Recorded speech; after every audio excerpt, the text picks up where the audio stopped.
Hello guys, আমি সজল আর তোমরা দেখছো স্টাডি বিটেল। তো আজকে আমি একটা কনভারসেশনাল ট্রান্সলেশন নিয়ে আলোচনা করব। বাবা এবং মেয়ের মধ্যে কনভারসেশন হচ্ছে, এবং এই যে ট্রান্সলেশন এগুলো শিখতে গেলে সাধারণত কয়েকটা গ্রামাটিক্যাল পয়েন্ট, একটু সেন্টেন্স মেকিং জানলেই হয়। এবং আমি একদম ওয়ার্ড টু ওয়ার্ড ধরে ধরে আজকের ক্লাসটা করানোর চেষ্টা করবো। একদম ইজি, কিচ্ছু এখানে কঠিন কিচ্ছু নেই কিন্তু। তো ভালো মতো বোঝার চেষ্টা করবে। চলো শুরু করা যাক। দেখো, প্রথমে বাবা কি বলছে, বলছে ডোনা সময় কত হলো। এবার যেটা নাম আছে সেটা আগে লিখে নিতে হবে। তার মেয়ের নাম বলছে যে ডোনা। ওকে, ডোনা সময় কত হলো। সময় কত হলো মিন্স কটা বাজে। কটা বাজে আর সময় কত হলো একই জিনিস, ঠিক আছে। তো এই ক্ষেত্রে আমরা একটা একটা ফ্রেজই ব্যবহার করি, যেটা হচ্ছে যে what's the time. What's the time, বা আরেকটা জিনিসও কিন্তু ব্যবহার করা যায়, সেটা কি, যে what what time is it. What time is it এরকম ভাবেও কিন্তু বলা যায়, সমস্যা নেই, ঠিক আছে। কিন্তু সাধারণত কিন্তু আমরা এরকম ভাবে বলি যে হোয়াটস দ্য টাইম, কটা বাজে।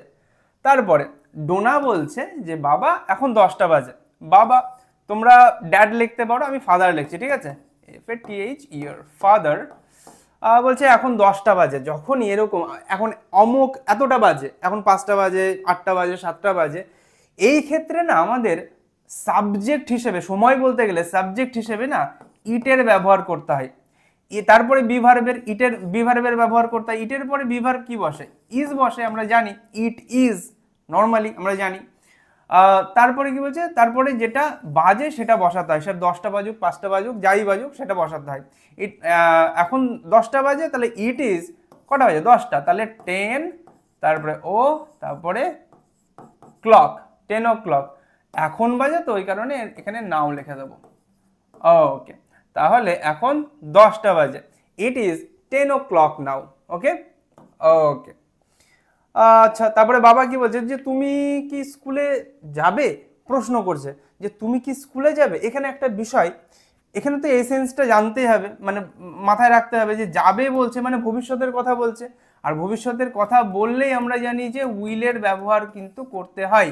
এবং যেহেতু এটা ইন্টারোগেটিভ সেন্টেন্স, প্রশ্ন করা হচ্ছে, উইলটা চলে আসবে একদম বাক্যের প্রথমে।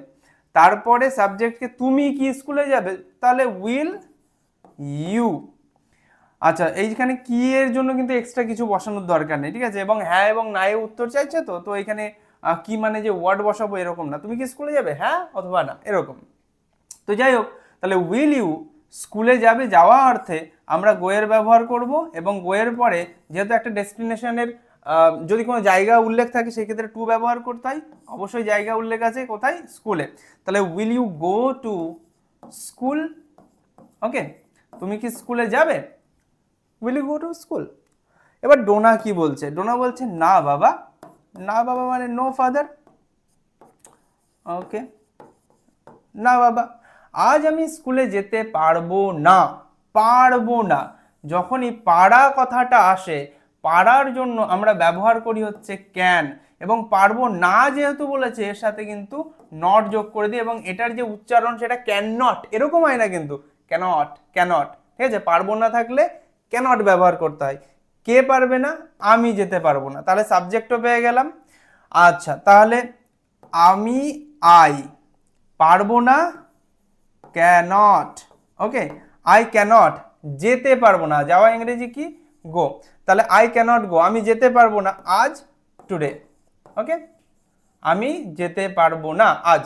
তাহলে নো ফাদার, না বাবা, আই ক্যানট গো টুডে, আমি যেতে পারবো না আজকে। তারপর বাবা বলছে যে তুমি এ কথা বলছো কেন, তুমি এ কথা বলছো কেন। বলছো মানে এখনই কাজটা করছে, বলছো, খাচ্ছো, যাচ্ছ, পড়ছো, এগুলো এখনই বোঝাচ্ছে না। তো এখনই যখন বোঝাচ্ছে, তাহলে বুঝতে হবে যেটা কিন্তু কন্টিনিউয়াস, প্রেজেন্ট কন্টিনিউয়াস। ওকে, আর কেন যেহেতু বলেছে, তাহলে WH এর ব্যবহার হবে। কেন ওর যে ইংরেজি সেটা হচ্ছে ওয়াই। আচ্ছা, তো বলছে তুমি এ কথা বলছো কেন, কে বলছে, তুমি বলছো। তো এখানে কেন ইংরেজিটা আগে লিখবো, যে ওয়াই। তারপরে যেহেতু কন্টিনিউয়াস টেন্স এবং তুমি আছে, মানে ইউ আছে, ইউর সাথে আর ব্যবহার করা হয়, তাহলে ওয়াই আর, তারপর সাবজেক্ট ওয়াই আর ইউ। বলছো, বলা ইংরেজি হচ্ছে সে। এবং যেহেতু এইটা হচ্ছে কন্টিনিউয়াস টেন্স, ওই কারণে এর সাথে কিন্তু আইএনজি বসবে। তাহলে ওয়াই আর ইউ সেইং, এ কথা, এর জন্য আমরা ব্যবহার করব হচ্ছে দিস। ঠিক আছে, তো বলছে যে why are you saying this, তুমি এই কথা বলছো কেন? ওকে, তো বাবা এরকম বলছে যে স্কুলে যেতে পারবে না, এরকম কথা বলছো কেন? এবার ডোনা বলছে কি যে আমার শরীরের অবস্থা ভালো নয়, আমার শরীরের অবস্থা ভালো নয়। আচ্ছা, আমার শরীরের অবস্থা ভালো নয়, কি ভালো নেই? আমার শরীরের অবস্থা। এটা কিভাবে লিখতে হবে? মাই বডি, অবস্থা ইংরেজি হচ্ছে কন্ডিশন, কন্ডিশন টিআইওএন, ওকে, শন সাউন্ডের জন্য। তাহলে মাই বডি কন্ডিশন মানে আমার শরীরের অবস্থা ভালো নয়। এই যে কিছু আছে বা কিছু নয় বা নেই, এই ক্ষেত্রে আমরা অ্যাকচুয়ালি অ্যাম, ইজ আর তার সাথে নট ব্যবহার করি। তাহলে মাই বডি কন্ডিশন, আমার body condition is not, is not, ভালো ইংরেজি হচ্ছে গুড। ওকে, তাহলে আমার শরীরের অবস্থা ভালো নয়, my body condition is not good, ভালো নয়, এই যে ইজ নট গুড। ঠিক আছে, বি ভার্বের সাথে নেগেটিভ যদি বোঝায়, নয় বলেছে তো, তাহলে বি ভার্বের সাথে, বি ভার্ব হচ্ছে অ্যাম, ইজ আর, ওয়াজ, ওয়ার, এগুলো তো বি ভার্ব। যদি প্রেজেন্টে হয় তাহলে অ্যাম, ইজ আর, পাস্ট হলে ওয়াজ, ওয়ার। যেহেতু ভালো নয়, বর্তমানে ভালো নয়, সেই ক্ষেত্রে ইজ বসালাম। ঠিক আছে, বডি কন্ডিশনের সাথে। আচ্ছা, থার্ড পারসন সিঙ্গুলার নাম্বার যেটা বলে। তারপরে এবার বাবা বলছে, ও যখন বললো যে আমার শরীরের অবস্থা ভালো নয়, my body condition is not good, তখন বাবা বলছে যে তুমি কি জানো স্বাস্থ্যই সম্পদ? তুমি কি জানো? এই ক্ষেত্রে টেন্সটাকে বুঝতে হবে কোন টেন্স। তুমি কি জানো, তুমি কি খাও, তুমি কি পড়ো, এই যে খাও, পড়ো, যাও, বসো, এইগুলো সবসময় কিন্তু প্রেজেন্ট ইনডেফিনিট টেন্সকে ইন্ডিকেট করে। তো তুমি কি জানো, আর প্রেজেন্ট ইনডেফিনিট টেন্স হলেই, আর যদি এরকম প্রথমে থাকি যে তুমি কি, তাহলে একদম আরামসে ডু ইউ ব্যবহার করতে হবে প্রথমে। ঠিক আছে, তুমি কি, ডু ইউ। জানো ইংরেজি কি? No, K N O W. এখানে কে লেটারটা না সাইলেন্ট থাকে, অনুচ্চারিত থাকে, এবং বানানটা খুব ভালো মতো দেখে রাখতে হবে। ঠিক আছে, ডু ইউ নো, তুমি কি জানো, প্রশ্ন করছে যেহেতু। স্বাস্থ্যই সম্পদ, স্বাস্থ্য হয় সম্পদ, এরকম ভাবে স্বাস্থ্যই সম্পদ। তো এই যে বাক্যটা, এটা কিভাবে লিখবো? স্বাস্থ্যই সম্পদ, health, health is wealth. Okay, health is, sorry, health is wealth, health is wealth. এবার মানে এইটা অনেকেই বুঝতে পারছেন যে এইটা কিভাবে হলো, হেলথ ইজ ওয়েলথ, স্বাস্থ্যই সম্পদ। অ্যাকচুয়ালি দেখো, যদি এরকম থাকে না, কোনো কিছুই কোনো কিছু, এটাও যা ওটাও তাই, স্বাস্থ্যও যা সম্পদও তাই, তো তখন সেই ক্ষেত্রে না আমাদের এই মাঝখানে বি ভার্ব দিতে হয়, এবং যেটা যেটা মানে দুই দিকে ওই বসিয়ে দিতে হয়। ওয়েলথ ইজ হেলথ বলাও যা, হেলথ ইজ ওয়েলথ বলাও তাই, একই জিনিস। যেমন আমরা অনেক সময় বলি না জলই জীবন, তাহলে সেটাকে কিভাবে বলবো? যে ওয়াটার, ওয়াটার ইজ লাইফ, এরকম বলতে পারি, ওয়াটার ইজ লাইফ। আমরা অনেক সময় এরকম ভাবে বলি যে জ্ঞানই শক্তি, মানে জ্ঞানই হয় শক্তি, সেক্ষেত্রে আমরা এরকম ভাবে বলতে পারি না যে knowledge, knowledge is power. Okay, power, knowledge is power, তো জ্ঞানই হয় শক্তি। তো এরকম ভাবে কোনো কিছুই কোনো কিছু, সেই ক্ষেত্রে আমরা বিভার্ব ব্যবহার করি মাঝখানে, আর দুই দিকে যেটা বলা হয় সেটা, যে জলই জীবন, জল এবং জীবন, ওই একদিকে জল, একদিকে জীবন, একদিকে শক্তি, একদিকে জ্ঞান। তো এইরকম ভাবে আমরা করি, আর মাঝখানটা করে আমরা বিভার্ব বসিয়ে দিই। আই থিঙ্ক তোমরা বুঝতে পারলে। তো যাই, তুমি কি জানো স্বাস্থ্য হচ্ছে সম্পদ, তো do you know health is wealth, তাই বলছে। এবার আবার বাবা বলছে যে সুস্থ শরীর ছাড়া তুমি কোনো কিছুই ভালোভাবে করতে পারবে না। অনেক বড় শব্দ মনে হচ্ছে, একদম সহজ। সুস্থ শরীর ছাড়া তুমি কোনো কিছু ভালোভাবে করতে পারবে না। এই যে আবার পারার কথাটা এসেছে, পারা মানে আমি বলেছি যে ক্যানের ব্যবহার হবে, এবং না বলেছে ওই কারণে এর সাথে আবার নট যোগ হবে, তাহলে ক্যানট এরকম হবে।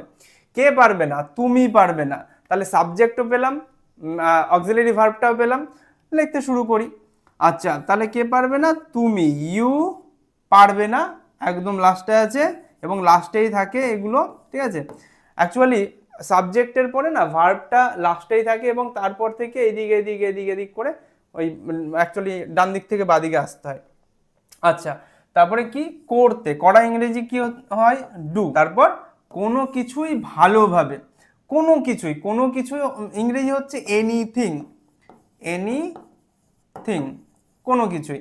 তাহলে ইউ ক্যানট ডু এনিথিং, তুমি কোনো কিছুই অ্যাকচুয়ালি ভালোভাবে করতে পারবে না। ভালোভাবে ভালোভাবে ইংরেজি বলতে পারি যে আমরা ওয়েল, বা বলতে পারি যে প্রপারলি, প্রপারলি, ওকে, যে কোনো একটা বললেই হলো। তাহলে you can't do anything well অথবা প্রপারলি। সুস্থ শরীর ছাড়া, এই যে ছাড়া আছে, আবার সে যেহেতু তুমিটা সাবজেক্টটা নিয়ে নিয়েছিলাম, সেই ব্যাক থেকে আসবো, আগে ছাড়া লিখবো তারপর সুস্থ শরীর, শরীর লিখবো। ছাড়া ইংরেজি হচ্ছে উইদাউট, কি হয়, উইথ আউট, ওকে। সুস্থ শরীর, হেলদি বডি লিখতে পারি, হেলদি বডি, ওকে। তো উইদাউট হেলদি বডি মানে তুমি কোনো কিছুই ভালো মতো করতে পারবে না যদি তুমি সুস্থ না থাকো, এই কথাটাই বলতে যাচ্ছি যে you can't do anything well বা প্রপারলি উইদাউট হেলদি বডি, যে সুস্থ শরীর ছাড়া তুমি কোনো কিছুই ভালো মতো কিছু করতে পারবে না। এবার ডোনা বলছে আমি তা জানি, আমি তা জানি, কে জানে, ডোনা জানে, তাহলে এখানে সাবজেক্ট হচ্ছে আই, জানি ইংরেজি হচ্ছে নো, ওকে। তা, এটার জন্য আমরা দ্যাট ব্যবহার করি, ওকে। তো বলছে আমি তা জানি, আই নো দ্যাট, আমি জানি, এটা অনেকেই জানো তোমরা।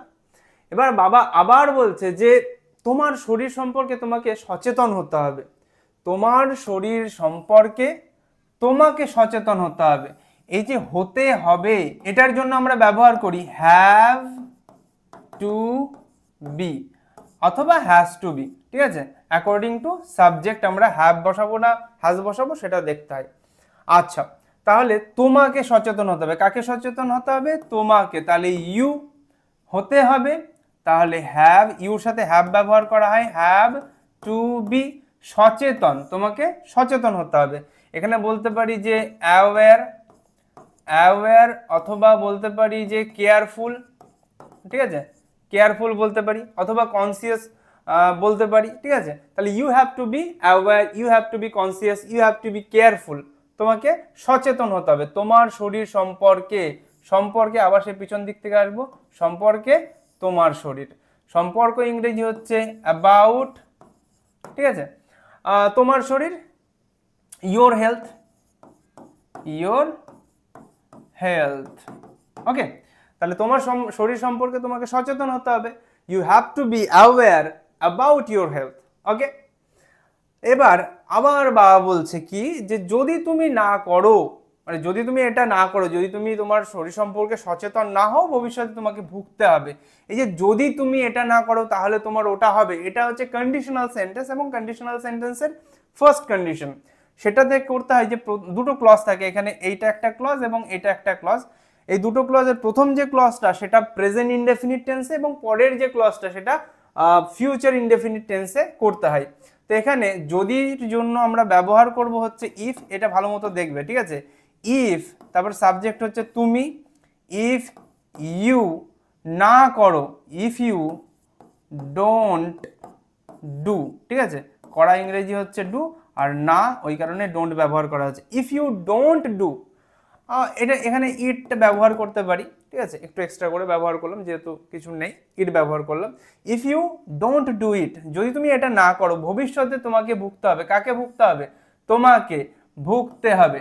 তাহলে বললাম যেহেতু এটা পরের যে ক্লজটা সেটা হচ্ছে ফিউচার ইনডেফিনিটে যাই, তো তোমাকে আবার সেই ইউ, তারপরে হবে ইউ উইল, তার সাথে ভুগতে ইউ উইল সাফার, ভোগা ইংরেজি হচ্ছে সাফার, ইউ উইল সাফার ভবিষ্যতে, সেটা হচ্ছে in the future, okay, in the future, তো তোমাকে ভবিষ্যতে ভুগতে হবে। If you don't do it, যদি তুমি এটা না করো, you will suffer in the future, তুমি ভবিষ্যতে ভুগবে, তোমাকে ভবিষ্যতে ভুগতে হবে। তো ডোনা বলছে আমি সচেতন হব বাবা। আচ্ছা, আমি সাবজেক্টকে সচেতন হবে, তো ডোনা সচেতন হবে, তো আমি হচ্ছে এখানে সাবজেক্ট, তা আমি সচেতন হব, তাহলে আই উইল, এবং এর সাথে বি ব্যবহার করতে হবে, কেননা সচেতন হওয়া এটা স্টেট অফ বিং এর মধ্যে পড়ে। যদি তোমাদের এই রিলেটেড ভিডিও নিয়ে আসা হয়নি, অবশ্যই খুব তাড়াতাড়ি এই রিলেটেড ভিডিও দেবো, স্টেট অফ বিং রিলেটেড। যাই হোক, তাহলে আই উইল বি, সচেতন হওয়া ইংরেজি আমি একটু আগেই বললাম যে অ্যাওয়্যার বলতে পারি, কেয়ারফুল বলতে পারি, ঠিক আছে, অ্যাওয়্যার। তাহলে আই উইল বি অ্যাওয়্যার, তারপরে বাবা বলছে তো ফাদার। ওকে, তাহলে I will be aware father, আমি সচেতন হব বাবা, বা এখানে আমরা বলতে পারি যে কেয়ারফুল। আচ্ছা, তাহলে I will be careful father, আমি সচেতন হব। এবার বাবা বলছে যে যাও এবার একটু বিশ্রাম করো, তো যাও এবার একটু বিশ্রাম করো, তো এখানে এবার এটা আমি প্রথমে নিয়ে নিচ্ছি, ঠিক আছে, নাও। যাও, যাও ইংরেজি হচ্ছে গো, নাও গো, যাও, অ্যান্ড এবং একটু বিশ্রাম করো, এবং বিশ্রাম করো মানে কি, বিশ্রাম নাও, এখানে টেকের ব্যবহার করা হয়, বিশ্রাম নেওয়া অর্থে টেকের ব্যবহার করা হয়। গো অ্যান্ড টেক, একটু বলেছে ওই কারণে হচ্ছে সাম, বিশ্রাম করা ইংরেজি হচ্ছে রেস্ট, ঠিক আছে, বলছে now go and take some rest, এবং যাও এখন এবং একটু বিশ্রাম করো। এটা হচ্ছে টোটাল কনভারসেশনটা। আই হোপ তোমরা একটু বুঝতে পারলে। যদি কোনো জায়গায় তোমাদের বুঝতে অসুবিধা হয়, আমি এবং এখানে কিছু কিছু সেন্টেন্স মেকিং এর কনসেপ্ট এবং কিছু গ্রামাটিক্যাল কনসেপ্ট তোমাদের বললাম, তোমরা এগুলো কিন্তু প্র্যাকটিস করবে এবং যে যে জায়গায় যে যে বিষয়গুলো বলেছি সেগুলো একটু মাথায় রাখবে। যদি কোনো সমস্যা হয় অবশ্যই কমেন্ট করবে, আর দেখা হচ্ছে এরকমই একটা কোনো নতুন ভিডিওর সাথে। ততক্ষণের জন্য ভালো থাকবে, সুস্থ থাকবে, টাটা।